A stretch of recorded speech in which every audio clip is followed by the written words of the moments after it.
జై గోమాత.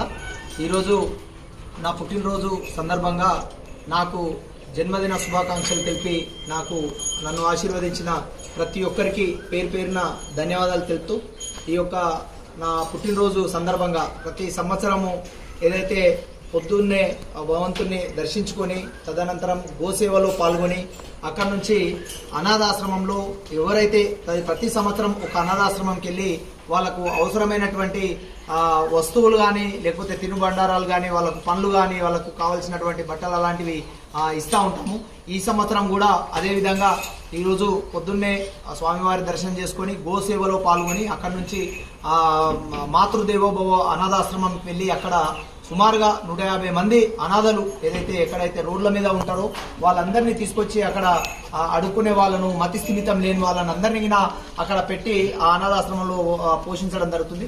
నేను ఇప్పటికి 2వసారి అక్కడ వెళ్ళాను. లాస్ట్ టైం అక్కడనే వెళ్ళాను. ఈసారిగిన అలాంటి మన మాతృదేవోభవ అనాథాశ్రమంకి వెళ్ళి అక్కడ వాళ్లకు బియ్యము, అదేవిధంగా పప్పులు, నూనె, వంట సామాగ్రి అన్నిగిన వాళ్ళకు వచ్చి ఇక్కడ యథావిధిగా ప్రతి సంవత్సరం లాగానే చెట్లను నాటుతాం. ప్రతి పుట్టినరోజు అప్పుడుగిన నేను చెట్లు నాటడం జరుగుతుంది. అదేవిధంగా చెట్లు నాటడం జరిగింది.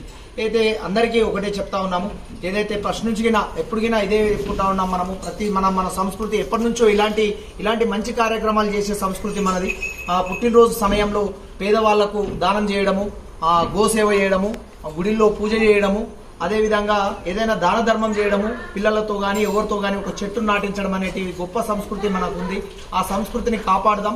ప్రతి ఒక్కరి పుట్టినరోజు అప్పుడు ఏదో దావత్ చేసి ఎంతో ఖర్చు పెడితేగినా మనకు ఎలాంటి లాభం జరగదు.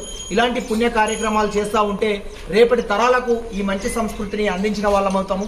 రేపటి తరాలగిన పుట్టినరోజు అంటే ఈ విధంగా చేసుకోవాలి అనేది పుణ్య కార్యక్రమాలు చేసి ఆ పుట్టినరోజు ఫలితాన్ని ఏదైతే ఈ పుణ్యకార్యాల వల్ల వాళ్ళకు ఆ ఫలితం వచ్చి వాళ్ళు సుఖశాంతులతోటి ఆయురారోగ్యాలతోటి ఉంటారని తెలియజేస్తూ మరొకసారి నాకు జన్మదిన శుభాకాంక్షలు తెలిపిన ప్రతి ఒక్కరికి పేరు పేరున ధన్యవాదాలు తెలుపుతా ఉన్నాము. జై శ్రీరామ్.